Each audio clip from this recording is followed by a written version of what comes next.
دوسروں کی جان لینے والے آج ان کی جان کے لالے پڑے ہیں. دنیا پریشان ہے، ایڑیاں رگڑ رہی ہے.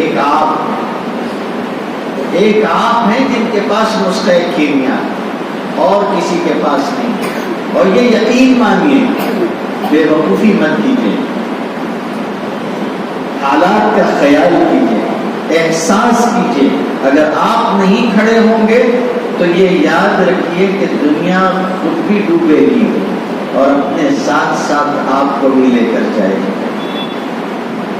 حضور صلی اللہ علیہ وسلم نے فرمایا تھا: مثل القائم على حدود الله والواقع فيها كمثل قوم استهموا على سفينة فأصاب بعضهم أعلاها وبعضهم أسفلها.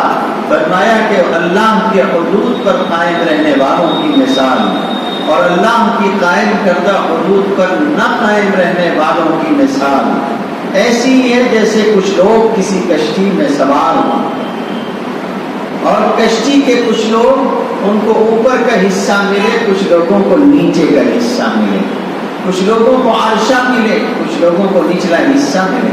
اور اس کے بعد یہ صورتحال ہو کہ بار بار پانی لینے کے لیے اوپر آنا پڑتا ہے کہ بھئی آپ پانی دے دیں. پانی اوپر لینے کے لیے آ رہے ہیں تاکہ سطح سے پانی لیا جا سکے. اب کشتی والے جو نیچے والے ہیں وہ یہ سوچیں کہ ہم بار بار اوپر جاتے ہیں، اوپر والوں کو بھی پریشان کرتے ہیں. ایسا کرتے ہیں کہ ہم نیچے ہی ایک سوراخ کر لیتے ہیں. ایسا کرتے ہیں کہ ہم نیچے ہی ایک سوراخ کر لیتے ہیں، یہیں سے پانی لے لیا کریں گے، کیا اوپر والوں کو تکلیف دینا. فرمایا کہ اوپر والوں نے اگر نیچے والوں کو اس حماقت سے نہیں روکا تو وہ خود بھی ڈوبیں گے اور ساتھ میں سب کو لے کر ڈوبیں گے. تو لوگ ڈوب رہے ہیں اور ضرورت اس بات کی ہے کہ آگے آ کر انہیں یہ بتایا جائے کہ وہ اس تباہی کے غار سے کیسے نکل سکتے ہیں. ٹھیک، اب اور ذرا آگے بڑھیے. مسئلہ یہ ہے کہ جب یہ چاہا جاتا ہے کہ کسی فرد کو یا کسی قوم کو قوانین اور اصول کی پابندیوں پہ لایا جائے، اسے اخلاق حسنہ کی بلندیوں کی طرف لے جایا جائے، تو انسان ضرورت اس کے لیے یہ ہوتی ہے کہ اس کے سامنے کوئی نمونہ ہو جس کو سامنے رکھ کے یہ طے کیا جائے کہ ہمیں ایسا بننا ہے اور ایسا کرنا. دنیا میں بہت سارے لوگوں کو نمونہ بتا کے پیش کیا گیا. میں یہ نہیں کہہ رہا ہوں کہ وہ نمونہ بن سکتے تھے یا نہیں، انہیں پیش کیا گیا اور یہ بتایا گیا کہ یہ تمہارے لیے نمونہ ہے، آئیڈیل ہے، یہ تمہارے لیے طرز حیات اور منہج حیات کو متعین کرنے والے لوگ. ہمارے ملک کے اندر بہت شور ہوا ایک شخص کا، یہاں تک کہ اس کا فلسفہ، اس کی سوچ جاپان تک بھی گئی، اور جس چیز کو اس نے پیش کیا تھا دین اور مذہب کے نام پر، اس کے ماننے والے اس وقت دنیا میں لاکھوں سے زائد لوگ ہیں، بہت بڑی تعداد. گوتم بدھ. لیکن کیا ایسی شخصیت کو آپ سامنے رکھ کے عمل کر سکیں گے؟ ایک مسلمان ہونے کی حیثیت سے مت سوچیے، یہ مت سوچیے کہ ایک مسلمان ہے اس لیے آپ کا جواب یہ ہونا چاہیے. ایک عام انسان کی حیثیت سے سوچیے. سوال ہی نہیں اٹھتا کہ ہم اس شخص کو یہ مان لیں کہ وہ نمونہ بن سکتا ہے. کسی کی ذات، کسی کی شخصیت یا کسی کے مذہب پر اعتراض کرنا مقصود نہیں ہے، لیکن جب بات آئے گی کہ دنیا نجات کیسے پائے گی، تو میں اگر یہ مان لوں کہ میں بدھا کی تعلیمات پر عمل کروں گا خدا نہ خواستہ، تو سوال یہ ہے کہ میں میرے بیوی بچوں کا کیا کروں. پہلے قدم پہ مجھے انہیں تیاگ دینا پڑے گا، اپنے گھر بار کو چھوڑنا پڑے گا اور کسی جنگل میں جا کے مجھے زندگی بسر کرنی پڑے گی. ظاہر ہے یہ راستہ وہ راستہ نہیں ہے جس پر دنیا چل سکے. یہاں عورتیں بھی ہیں، یہاں بچے بھی ہیں، یہاں خاندان بھی ہے، یہاں سماج اور معاشرہ بھی ہے. اس کا کیا بنے گا؟ اس کو کون دیکھے گا؟ اسے کون چلائے گا؟ تخت حکومت کو لات مار دینا بڑی بات ہو سکتی ہے، لیکن اس سے بڑی بات یہ ہے کہ اپنی ذمہ داریوں کو نبھایا جائے. ذمہ داریوں سے بھاگ جانے والا ذمہ دار نہیں ہوتا. جو ذمہ دار نہ ہو اسے ذمہ داری سکھائی جانی چاہیے، نہ یہ کہ وہ دوسروں کے لیے نمونہ بنے. ہمارے یہاں رام جی کا تذکرہ ہوتا ہے. میں اتنا پڑھ چکا ہوں ان کے بارے میں، جو بھی اللہ نے توفیق دی ہے. اس کے بعد آج تک میرے سمجھ میں نہیں آ سکا ہے کہ میں انہیں انسان مانوں یا میں انہیں بھگوان مانوں. یہی نہیں مجھے آج تک طے ہوا. جی ہاں، میرے والد صاحب اکثر وہ حقیقت سنایا کرتے تھے. جب بابری مسجد کا مسئلہ چلا تو اس مسئلے میں عربوں کے سمجھ میں وہ مسئلہ آتا ہی نہیں تھا. کسی صورت ان کے دماغ میں نہیں بیٹھتا تھا. مسئلہ یہ تھا کہ ان کو جب بابری مسجد کی خبر ملی تو انہوں نے کہا قضیہ کیا ہے؟ تو انہوں نے کہا کہ ایک معبود ہے، ایک معبود ہے، بھگوان ہے، ایک معبود ہے جس کے بارے میں جھگڑا یہ ہے کہ وہ ایک جگہ پیدا ہوا تھا. وہ جگہ مسلمان لیں کہ ہندو لیں؟ وہ جگہ مسلمانوں کے قبضے میں. وہ یہ کہتے ہیں کہ یہاں ہمارا بھگوان پیدا ہوا اس لیے یہ ہماری ہے.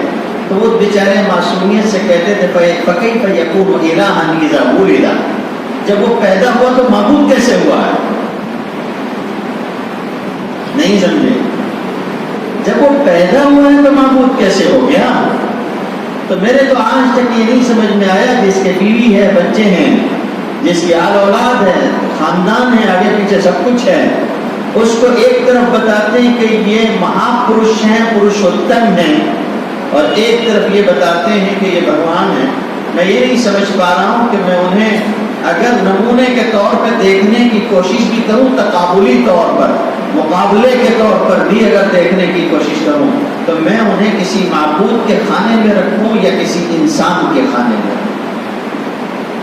جس کی اپنی شخصیت متعین نہ ہو وہ دوسروں کے لیے نمونہ کیا ہو. اور اگر یہ مان بھی لیا جائے کہ وہ بحیثیت انسان ایک نمونہ ہے، تو یقین مانیے لوگوں کی اپنی سوچ، اپنی فکر اپنی جگہ ہے، مگر تاریخ ان کے بارے میں، اور وہ تاریخ جو ان کے لوگوں نے لکھی ہے، میں نے نہیں، جو ان کے لوگوں نے، خود والمیکی نے جو لکھا ہے، اس تاریخ کے بارے میں اگر میں بات کروں تو اس تاریخ کی روشنی میں وہ کسی بھی ایک اچھے انسان کے لیے قطعاً نمونہ نہیں ہے.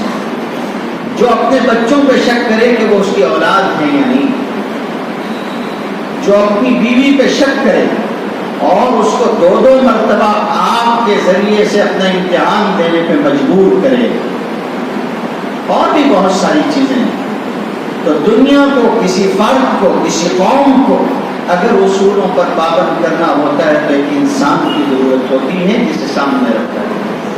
ہم خم ٹھوک کے کہہ سکتے ہیں، پوری قوت سے کہہ سکتے ہیں، اور بغیر کسی دباؤ اور بغیر کسی جھکاؤ کے کہہ سکتے ہیں کہ ہے ہمارے پاس ایک شخصیت، سیدنا محمد الرسول اللہ صلی اللہ علیہ وسلم، ایک انسان، ایک ایسا انسان جو ہم میں کا تھا، انسانوں میں سے تھا.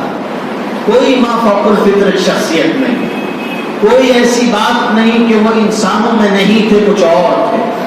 ایسا کچھ نہیں ہے کہ وہ نور تھے اور اس نور سے اور اس نور سے تھے. وہ ایک ایسا انسان تھا جو انسانوں کی طرح تھا. ما لهذا الرسول يأكل الطعام ويمشي في الأسواق. جیسے اور لوگوں کو کھانے پینے کی ضرورت، ویسے اسے کھانے پینے کی ضرورت.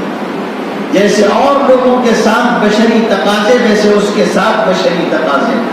پھر ان سارے تقاضوں کو اس نے اس طرح پورا کر کے دکھایا کہ آپ امانت اور دیانت کے ساتھ کیسے رہ سکتے ہیں، شرافت اور اخلاق کی بلندی کے ساتھ کیسے رہ سکتے ہیں. آپ کے پاس 1-2 نہیں، اگر 10 بیویاں بھی ہوں تب بھی آپ ان بیویوں کے ساتھ انصاف سے کیسے رہ سکتے ہیں. ایک انسان کو، مسلمان کو 4 بیویوں کے نکاح کی اجازت ہے، 4 بیویوں سے.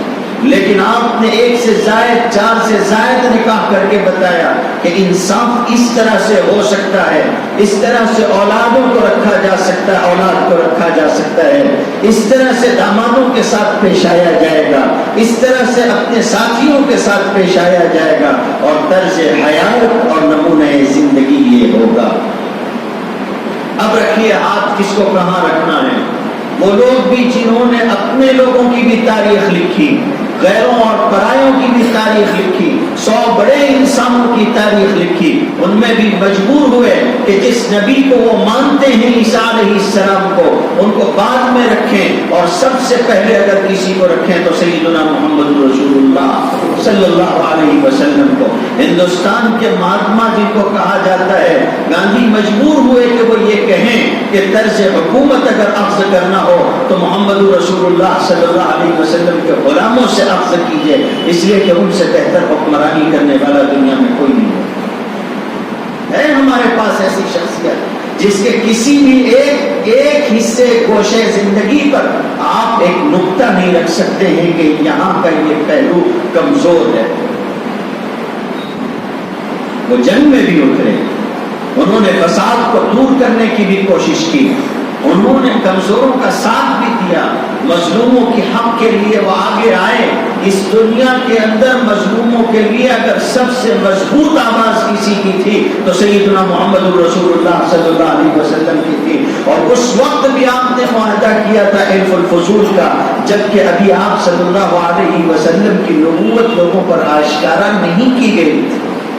آپ اپنے بنی عمام کے ساتھ، اپنے چچا کے گھر والوں کے، اپنے خاندان کے لوگوں کے ساتھ میں، اپنے چچا اور چچا کے بچوں کے ساتھ میں آپ نے اس معاہدے کو کیا تھا، اور اس معاہدے میں شریک ہوئے تھے جس میں مظلوموں کو حق دلانے کی بات کی گئی تھی۔ یہ آپ صلی اللہ علیہ وسلم کے پکی اور آپ کے نبوت کے آشکار ہونے سے پہلے کی بات، اور اس موقع پہ نبی کریم صلی اللہ علیہ وسلم نے جو معاہدہ کیا تھا حلف الفضول کا معاہدہ، اس معاہدے کے بارے میں بعد میں بھی کہتے تھے کہ آج بھی اگر کفار اور مشرکین مجھے مظلوموں کے ساتھ حق دلانے کے ایسے کسی معاہدے کے لیے بلائیں گے، میں آج بھی ان کے ساتھ بیٹھنے کے لیے تیار ہوں، حق دلانے کے لیے ان کے ساتھ معاہدہ کرنے کے لیے تیار ہوں۔ آپ صلی اللہ علیہ وسلم کی شخصیت اور ان کی شخصیت کو محفوظ کرنے کے ذریعے بھی ہوئے۔ آج اگر کوئی کمپٹیشن کیا گیا سیرت سے متعلق اور آن لائن مقابلہ منعقد کیا گیا ہے، مبارکباد کے لائق ہیں وہ لوگ جنہوں نے ترقیاتی دور کو سامنے رکھ کر قدم اٹھایا اور انہوں نے فائدہ اٹھایا ان چیزوں کا جن کا نقصان لوگ ہم تک پہنچانے کی کوشش کرتے ہیں۔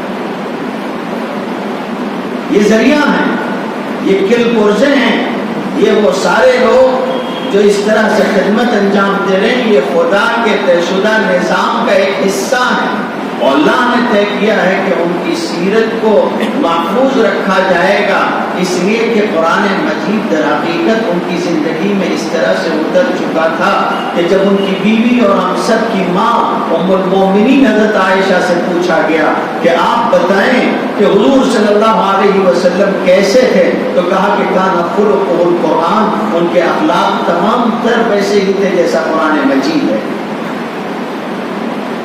اسی لیے کہنے والوں نے کہا ہے کہ سیرت سمجھنا اگر چاہو گے تو قرآن مجید کے بغیر ممکن نہیں، قرآن مجید کے بغیر ممکن نہیں ہے، اس لیے کہ رسول اللہ صلی اللہ علیہ وسلم کی ساری زندگی، ان کے اقوال و افعال، ان کے اعمال، یہ سب کے سب بیان ہیں قرآن مجید کا۔ فرمایا وَأَنزَلْنَا إِلَيْكَ الذِّكْرَ لِتُبَيِّنَ لِلنَّاسِ مَا نُزِّلَ إِلَيْهِمْ۔ آپ پر یہ کتاب تو اتاری اسی لیے گئی ہے تاکہ آپ لوگوں کو بتائیں کہ ان کے رب نے ان کے لیے کیا نازل کیا، اور آپ نے بتایا اپنے اقوال سے، اپنے افعال سے، اپنے اعمال سے، اپنے رہن سہن سے۔ تو قرآن مجید پڑھنا ہوگا، سیکھنا ہوگا۔ اب میں ایک دوسرے رخ پر جاؤں گا اور یہی ہمارا آخری رخ ہے، اور وہ یہ ہے کہ مسابقے اسی لیے منعقد کیے جاتے ہیں، کوئی کمپٹیشن اسی لیے ہوتے ہیں تاکہ دنیا کو یہ بتایا جا سکے کہ یہ شخصیت کیا ہے، اور ہم خود بھی یاد کر سکیں اور سمجھیں کہ ہمیں کیا دیا گیا۔ ہمارے پاس ہر چیز کے لیے وقت ہے، یہ کوئی کمپٹیشن منعقد کرنے والوں کے لیے قابل تعریف پہلو ہے کہ انہوں نے اس وقت کو استعمال کیا جو وقت ہمارے اور آپ کے لیے کاروبار کے بند ہونے کا تھا، لیکن ہمارے اور آپ کے لیے یہ قابل تعریف پہلو نہیں ہے۔ مسابقہ منعقد کرنے والوں نے وقت کا بہتر استعمال کیا، لیکن ہم یہ حوصلہ کیوں نہیں دیتے ایسے لوگوں کو؟ تو کیا ہوا اگر کاروبار جاری ہے؟ تو کیا ہوا اگر ہم اپنی روزی میں مصروف ہیں؟ تو کیا ہوا اگر ہم جو ہے وہ کمائی کر رہے ہیں؟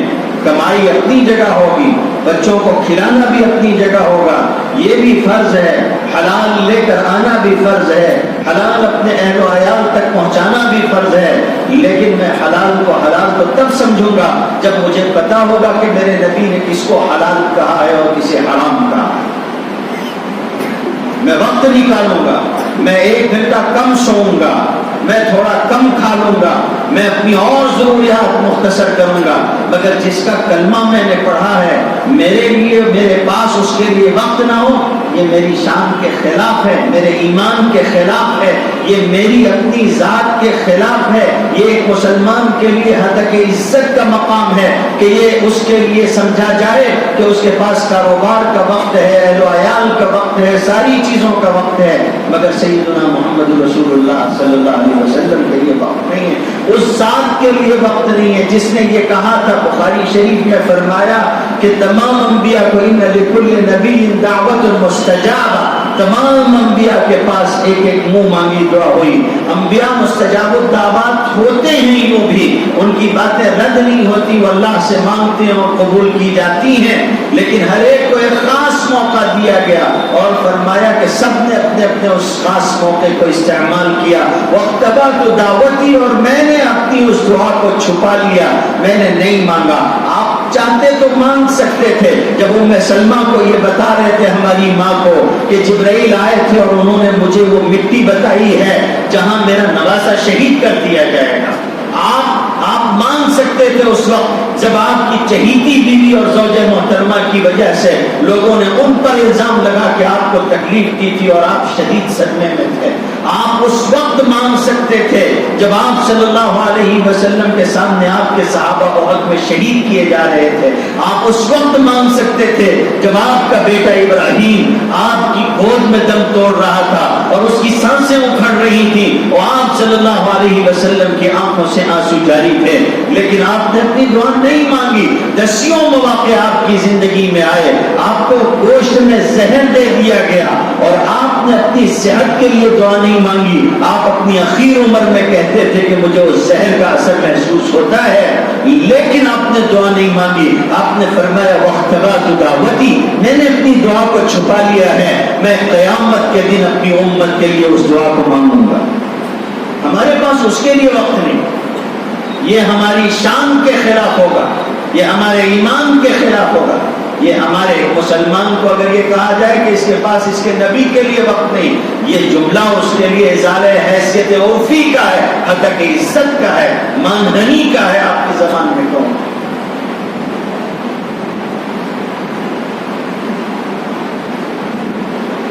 تو یہ مسابقے اس لیے منعقد ہوتے ہیں تاکہ یہ سمجھایا جا سکے۔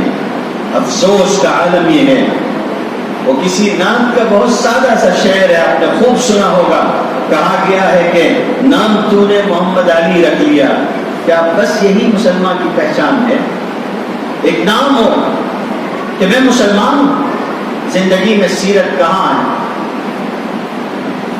کتنے سوالات سیرت کے وہ ہوں گے جو آپ نے تلاش کیے ہوں گے تو آپ کو پتہ چلا ہوگا کہ آپ اپنے نبی کے بارے میں یہ بھی نہیں جانتے تھے، یہ بھی نہیں جانتے تھے، یہ بھی نہیں جانتے تھے۔ دسیوں لوگوں سے پوچھا ہوگا، جانے کون کون سی کتابوں کو دیکھا ہوگا، مگر خوشی کی بات ہے کہ آج آپ بہت کچھ جان گئے۔ کوشش کریے ایسی چیزوں کا فائدہ اٹھائیے۔ ہم مسلمانوں کا حال یہ ہے، کسی بھی چائے خانے پہ بیٹھ جائیے، ایران توران کی ساری خبریں سن لیجئے اور حالات حاضرہ پہ تجزیہ حاصل کر لیجئے، سب اپنی جگہ ہے، مگر سارے جہاں کا جائزہ اپنے جہاں سے بے خبر، سارے جہاں کا جائزہ اپنے جہاں سے بے خبر، یہ ہمارا حال ہے۔ کون بنے گا کروڑپتی 11واں سیزن شروع ہوا 19 اگست سن 2019 سونی چینل پر 11واں سیزن، اور 11ویں سیزن کی 11ویں قسط تھی۔ 11ویں سیزن کی 11ویں قسط 2 ستمبر سن 2019 رات 9 بجے سے 10:30 بجے تک پروگرام نشر کیا گیا۔ اس پروگرام میں مدھیہ پردیش کا ایک نوجوان بھی شریک تھا، نام ہے عاصم چودھری۔ نام ہے عاصم چودھری۔ زمانہ کہاں جا رہا ہے؟ دجالیت کے اثرات کہاں تک پھیل چکے ہیں؟ پوچھا گیا کہ اس وقت اس ہال کے اندر آپ کے ساتھ اور کون کون آیا ہوا ہے؟ فخر کے ساتھ اس نے کہا کہ میری بیوی آئی ہے۔ بیوی کا نام کیا ہے؟ روچی چودھری ہے۔ میرے سسر آئے ہوئے ہیں، سسر کا نام کیا ہے؟ سدھیر دوبے ہے۔ کون سی کاسٹ ہے؟ برہمن ہے۔ بیوی برہمن، بیوی کا خاندان برہمن ہے۔ یہ عاصم چودھری ہیں مسلمان، ان کے ماں باپ بھی وہاں موجود ہیں۔ 12 سوالات کے جوابات دیے انہوں نے، اور 12,50,000 روپے جیت کے بھی گئے۔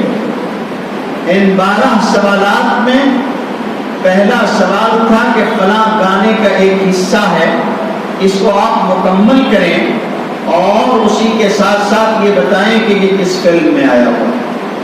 انہوں نے بتا دیا کہ یہ فلاں فلم میں آیا ہے، پورا گانا یہ ہے، اور اس کے بعد پروگرام کے منعقد کرنے والوں کی درخواست پہ انہوں نے اپنی بیوی سمیت اس گانے کی دھن پر اور اس گانے کے بول پہ ڈانس بھی کیا، اور ان کی بیوی نے فخریہ بتایا کہ عاصم بھی اور میں بھی اور ہمارا بچہ بھی گھر میں ساتھ میں ناچتے ہیں۔ اذا كان رب البيت بالطبل ضاربا فلا تلم الاولاد فيه على الرقص او فلا تلم الاولاد فيه على الرقص۔ جب کسی گھر کا سربراہ ڈھول بجانے لگے اور اس گھر کے بچے پھر ناچنے لگے تو پھر کسی کے اوپر کوئی لعنت ملامت نہیں کی جا سکتی۔ یہ حال تھا ان کے گھر کا۔ ان سے 12 سوالات پوچھے گئے تھے۔ 5واں سوال تھا کہ آپ بتائیے، آپ کے سامنے 4 نام رکھے جاتے ہیں، ان 4 ناموں میں سے کون وہ ہے جو نبی نہیں ہے؟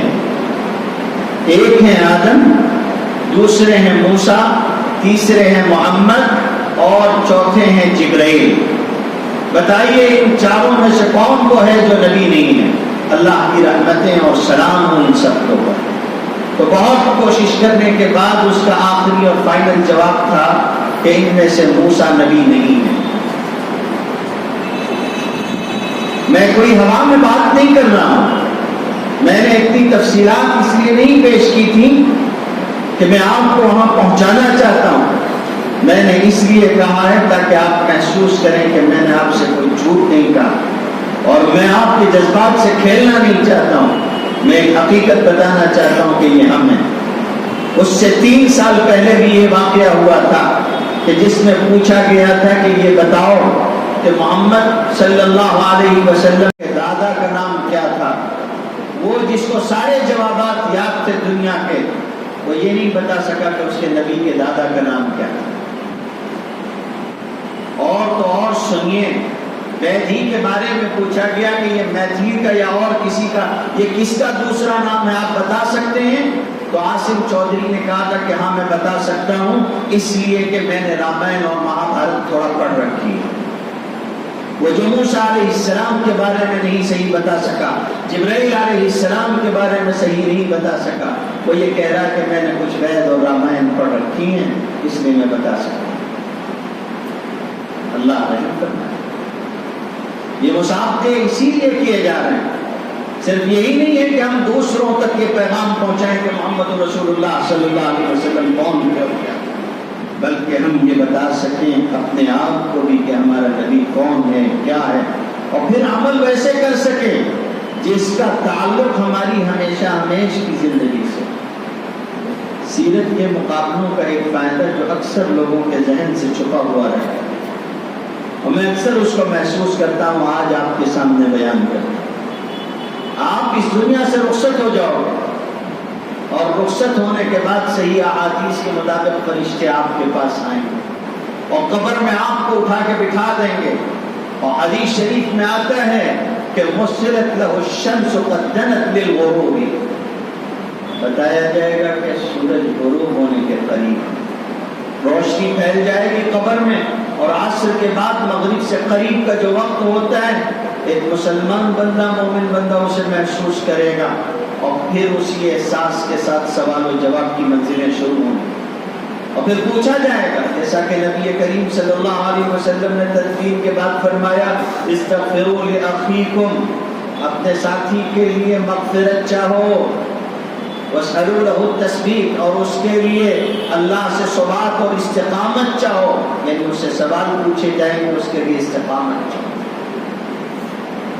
سوال و جواب کی معاملہ شروع ہوتا ہے، اس کا مرحلہ شروع ہوتا ہے، اور سوال ہوگا رب کے بارے میں اور پھر دین کے بارے میں، اور پھر پوچھا جائے گا کہ ما تقول فی هذا الرجل الذی بعث فیکم، یہ جو آدمی تم نے بھیجا گیا تھا اس کے بارے میں کیا کہتے ہو؟ کیا کہتے ہو تم اس کے بارے میں؟ دنیا میں کیا کہا تھا، دنیا میں کیا پڑھا تھا، دنیا میں کیا سمجھا تھا ان کے بارے میں، کیا جانتے ہیں ان کے بارے میں؟ جو جانتے ہوں گے وہی جواب ہو پائے، اس کے سوا اور کچھ نہیں. وہ ادھر کہہ رہا ہوگا کہ عصر جاری ہے میری، مجھے موقع دو کہ میں نماز پڑھ لوں، اس سے کہا جائے گا انک ستفعل، مگر پہلے سوال کا جواب دو. اخبر عما نسألک، اس کے بارے میں ہمیں بتاؤ جو ہم تم سے پوچھتے ہیں. وہ پوچھے گا کس بارے میں پوچھتے ہو؟ محمد صلی اللہ علیہ وسلم، کیا تمہارا سوال سیدنا محمد رسول اللہ صلی اللہ علیہ وسلم کے بارے میں؟ فرشتے کہیں گے کہ ہاں انہی کے بارے میں پوچھتے ہیں. کہے گا اشہد انہ رسول اللہ صلی اللہ علیہ وسلم وانہ جاءنا بالبینات من عند اللہ، میں گواہی دیتا ہوں کہ وہ اللہ کے رسول ہیں، اور میں اس بات کو بھی بیان کرتا ہوں، اس کی گواہی دیتا ہوں کہ وہ اللہ کے پاس سے روشن اور کھلے ہوئے دلائل لے کے ہمارے پاس آئے. فصدقناہ، وہ اس کی تصدیق کریں گے اور کہیں گے کہ ہاں نعلم انک تقول ھذا، ہم جانتے تھے کہ تو دنیا میں بھی یہی کہتا تھا، تیرا یہی مزاج تھا، تیری یہی فکر اور تیری یہی سوچ تھی، تو اسی پہ زندہ رہا، مت علی ذلک، تو اسی پہ مرا. اور پھر اس کے بعد کہیں گے کہ انشاءاللہ تم اسی کے اوپر اٹھائے بھی جاؤ. اور مبارکباد ان لوگوں کے لیے، سوچئے کیسا مقام ہے ایک مومن کے لیے کہ فرشتے کہیں گے کہ ہاں تو ایسا ہے، تیری تصدیق، تیری کرامت، تیری شرافت، تیری بزرگی کی گواہی ہم دیتے ہیں کہ تو ایسا تھا. اور پھر اس کے بعد اس سے بھی اونچی بات صحیح احادیث میں آتی ہے کہ پھر کہا جائے گا، پھر ایک پکارنے والا پکارے گا، اور پکارنے والا کون ہوگا؟ آواز دینے والا کون ہوگا؟ کہا فَيُنَادِي مُنَادٍ مِّنَ السَّمَاءِ صَدَقَ عَبْدِي، کہنے والا کہے گا آسمانوں سے میرے بندے نے سچ کہا، میرے بندے نے سچ کہا. سارے سوالات کے جوابات دے چکا ہوگا تو کہا جائے گا لیکن وہ شخص جس نے اس طرف توجہ نہیں کی، نہیں سمجھا، نہیں جانا، کفار، مشرکین، منافقین، اللہ کے رسول کی سیرت اور ان کی صورت سے اور ان کے طریقے سے اور ان کے طرز حیات سے دور رہنے والے لوگ مارے جائیں گے، لوہے کے ہتھوڑوں سے پیٹے جائیں گے. اور ان کا جرم کیا ہوگا؟ یہی جرم ہوگا کہ ان سے پوچھا جائے گا کہ تم اس آدمی کے بارے میں کیا کہتے ہو؟ وہ کہے گا کہ میں نہیں کچھ جانتا، میں تو ویسے ہی کہتا ہوں جیسا لوگ کہتے تھے. تو کہا جائے گا کہ لا دریت ولا تلیت، نہ تو جانتا تھا، نہ تو نے خود سے جاننے کی کوشش کی، نہ تو نے خود سے علم حاصل کیا، اور نہ ہی تیرا یہ حال ہوا کہ کسی جاننے والے کے پیچھے لگ جاتا، اس کے طریقے کو اختیار کرتا، اس سے سمجھتا کہ یہ کون. ان سیرت کے مسابقوں کا، مقابلوں کا، جلسوں کا یہ ایک بہت بڑا اثر ہے کہ مسلمان کسی نہ کسی درجے میں اپنی اس ذمہ داری کے کسی نہ کسی حصے کو پورا کر رہا ہوتا ہے جو اس کی ایمانی ذمہ داری ہے. جب وہ یہ کہتا ہے کہ میں ایمان لایا سیدنا محمد رسول اللہ صلی اللہ علیہ وسلم. بس ایک آخری جملہ سن لو، جو دنیا میں نہیں بتا پا رہا ہے کہ حضور کون تھے، جو دنیا میں ان کے طریقے کو اپنے آپ میں نہیں اتار پا رہا ہے، وہ قبر میں کیا بتا سکے گا کہ وہ کون تھے؟